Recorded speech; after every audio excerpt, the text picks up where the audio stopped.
There are no embellishments here, no unnecessary explanations, just words that have survived time itself. After humanity left Eden, life continued outside the garden. The earth was still there, but it was no longer gentle. Working it required effort. Living required patience. The story tells us that Adam knew Eve, his wife. She conceived and gave birth to her first son. And as she held him, she recognized that life did not belong to her alone, that it was a gift she had received.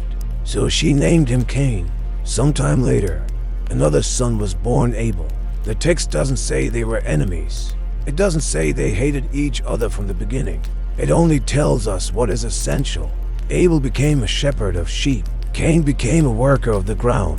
Two brothers, growing up under the same sky, each with their own calling, their own way of relating to the world around them.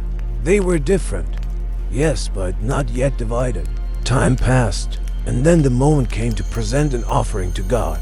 Cain, the farmer, took fruits from the ground and offered them to the Lord, a simple act of giving back from what he had cultivated. Abel, the shepherd, also brought an offering, but the text adds a crucial detail. He offered from the firstborn of his flock, and from the very best of them, an offering of excellence, of priority. The book doesn't describe their gestures or their emotions.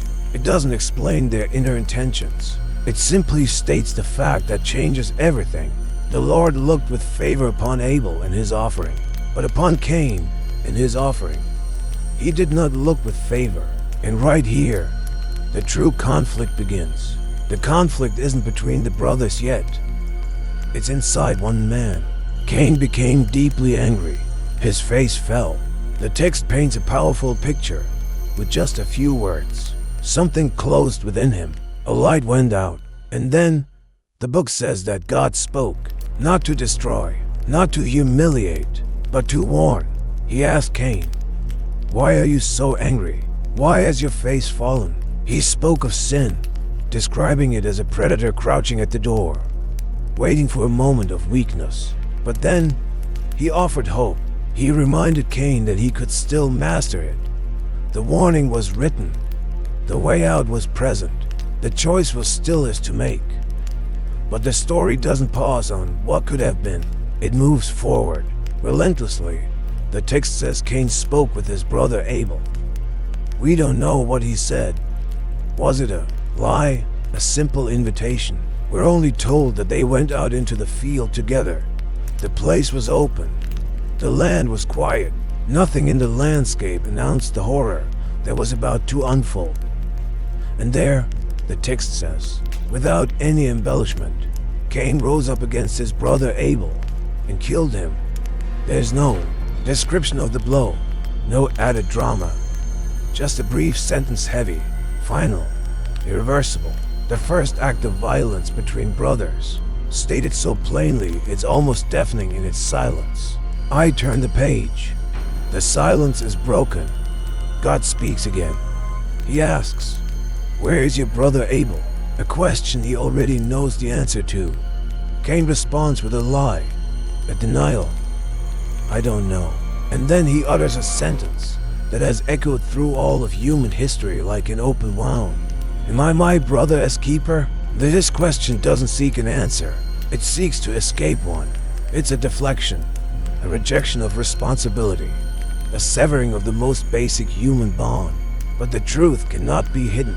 Then, judgment is spoken. God says, "What have you done? Listen. Your brother's blood cries out to me from the ground."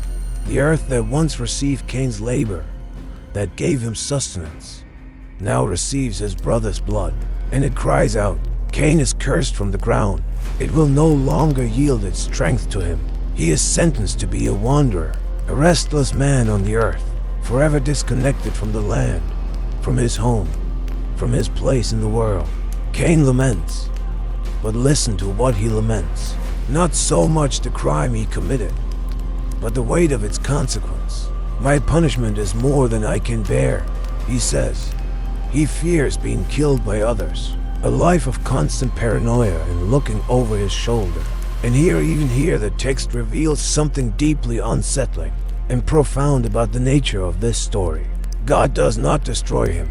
He doesn't strike him down. Instead, he places a mark upon Cain, not to honor him, but so that no one who found him would kill him. God's justice is not immediate revenge. It is a boundary. It is a memory. It is a warning to all who will come after. Cain, the murderer, is protected from murder. The story then concludes its focus on him. Cain goes out from the presence of the Lord.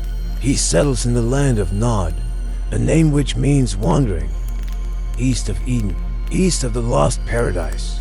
The text does not follow him further into his journey.